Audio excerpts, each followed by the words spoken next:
మన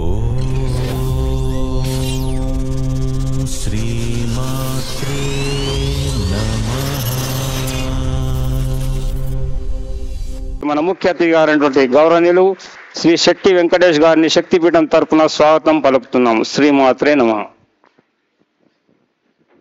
ధన్యవాదములు సార్. తదుపరి నేటి మన ముఖ్య అతిథి గారైనటువంటి గౌరవనీయులు శ్రీ శెట్టి వెంకటేష్ గారి దంపతులను సత్కరించుకోవాల్సిందిగా శక్తిపీఠం ట్రస్ట్ సభ్యులను వేదికపైకి రావాల్సిందిగా కోరుచున్నాము. అలాగే మన శక్తిపీఠం కుటుంబ సభ్యులు బాలమణి గారిని వేదికపైకి వచ్చి వారిని సత్కరించాలని కోరుచున్నాము.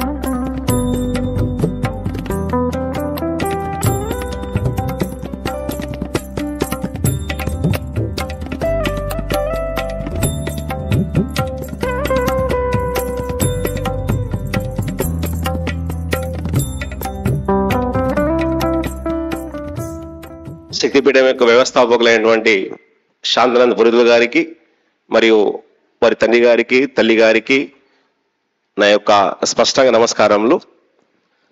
నేను వాస్తవానికి మంచి స్పీకర్ని కాదు. నేను ఏమైనా పిల్లలకి ఆటలాడించగలుగుతాను, వాళ్ళకి కొంచెం సలహాలు ఇవ్వగలుగుతాను, కానీ ఇంకా మాట్లాడలేను.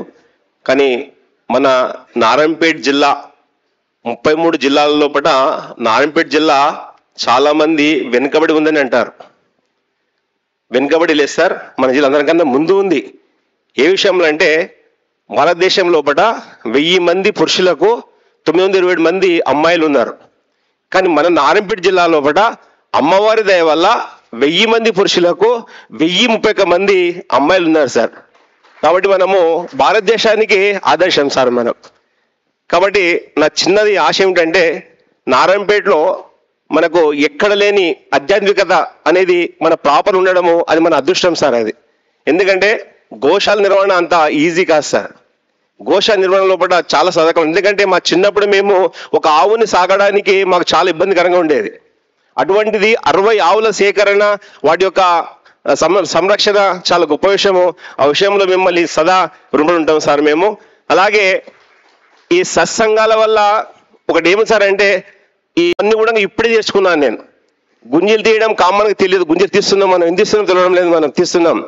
కాబట్టి ఈ సత్సంగాలు రోజు వింటే మాత్రము మనిషి యొక్క మైనస్ నుంచి అంటే నెగిటివ్ నుంచి పాజిటివ్కి వచ్చి ఎన్నో కార్యక్రమాలు చెప్పగలుగుతాడు సార్. చివరగా అమ్మవారి కృప స్వామివారి దయ ఉంటే నారాయణపేట జిల్లా నుంచి నెక్స్ట్ ఇయర్ ఎంతో మందిని నేను నేషనల్ తీసుకెళ్తా సార్. ఈ రోజు ఉదయమే 72 మంది జాతీయ క్రీడాకారులను కలెక్టర్ చేతుల మీదుగా సన్మానించడం జరిగింది ఉదయం పూట సార్.